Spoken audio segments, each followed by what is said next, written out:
오늘 우리가 읽을 하나님의 말씀은 요한복음 7장 10절에서 24절 말씀입니다.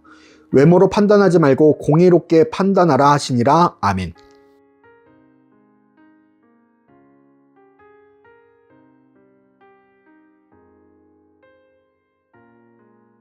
하나님의 역사를 바라보는 우리가 요한복음 7장 10절에서 24절 말씀을 통하여 함께 살펴볼 주제는 판단의 기준입니다. 예수님의 형제들이 명절에 예루살렘에 올라가 사람들에게 드러나고 자신의 사상을 밝히라고 이야기했을 당시에 예수님은 아직 때가 아님을 올라가시기를 거부하십니다. 그리고 나서 예수님은 명절 중간에 예루살렘을 향하여 올라가십니다. 이미 예수님에 대한 소문은 온 이스라엘 사람들에게 퍼져나갔습니다. 그리고 각자의 기준에 따라, 생각에 따라, 경험에 따라 예수님에 대하여 판단하는 기준이 달랐습니다. 어떤 사람은 예수님을 좋은 사람이라고 이야기하는 사람들도 있습니다. 그 사람들은 예수님의 놀라운 이적이나 표적을 경험한 사람들일 가능성이 큽니다. 반대로 어떤 사람들은 예수님을 사람들을 미혹하는 사람이라고 말하는 사람들도 있었습니다. 이 사람들은 예수님이 하나님의 아들이시라는 것과 예수님의 생명의 떡이라는 말씀을 듣고 떠나간 사람들일 수도 있습니다. 이렇듯이 사람들은 각자 예수님에 대한 생각, 가치, 판단의 기준을 세워놓고 예수님을 바라보았습니다. 특히 여기에서 나오는 유대인들, 유대의 지도자들은 예수님을 안식일에 일하는 율법을 범하는 사람으로 판단했습니다. 그리고 그 일들을 자신들의 신분과 권위, 권력을 위협하는 존재로 인식했습니다. 38년 된 병자가 자리를 들고 일어난 것이 그들에게는 예수님을 죽여야 하는, 없애야 하는 존재의 판단 근거가 되었습니다. 그러나 제자들은 예수님을 하나님의 거룩하신 분으로 판단했습니다. 나중에 베드로가 고백하지만 주는 그리스도시요 하나님의 아들이라고 판단합니다.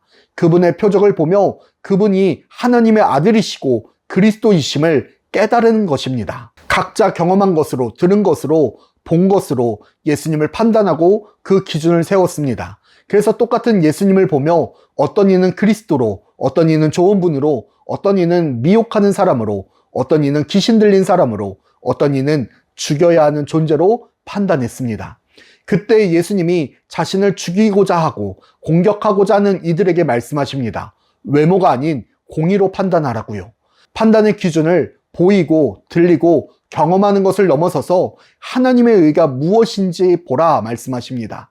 그들의 전통, 그들의 가치와 판단으로 38년 된 병자를 안식일에 고치는 것이 불법인지는 모르겠지만 하나님의 입장에서는 그것이 절대로 잘못된 일이 아니라는 것이죠. 모세의 율법에 안식일에 일을 하면 안 되지만 할례를 통하여 하나님의 자녀가 되는 것을 확정하는 것이 잘못된 일이 아닌 것처럼 말입니다.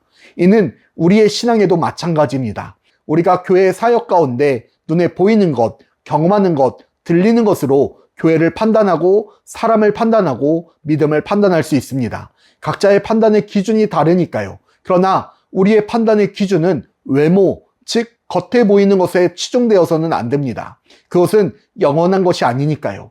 대신에 우리가 판단하고 우리가 선택해야 되는 기준은 바로 하나님이 보시기에 올바른 것이 무엇인가입니다. 하나님이 보시기에 기뻐하시는 일이 무엇인가입니다. 하나님이 보시기에 즐거운 일이 무엇인가입니다. 사랑하는 불꽃교회 성도 여러분, 외모는 같은 하나님을 바라봐도 다 다른 판단을 하게 만들었습니다. 다 다른 생각을 하게 만듭니다. 하나님의 공의는 같은 것을 고백하게 만드는 힘이 있습니다. 판단의 기준을 내가 보는 것이 아닌 하나님의 시선으로 바라볼 때 우리가 같은 고백으로 예수 그리스도를 주로 하나님의 아들로 시인할 수 있습니다. 우리의 시선이, 판단의 기준이 나를 벗어나 하나님의 시선이 되고 하나님의 뜻이 되어 올바른 고백 가운데 올바른 신앙이 세워져가는 불꽃교회 모든 성도들이 되기를 간절히 축복합니다.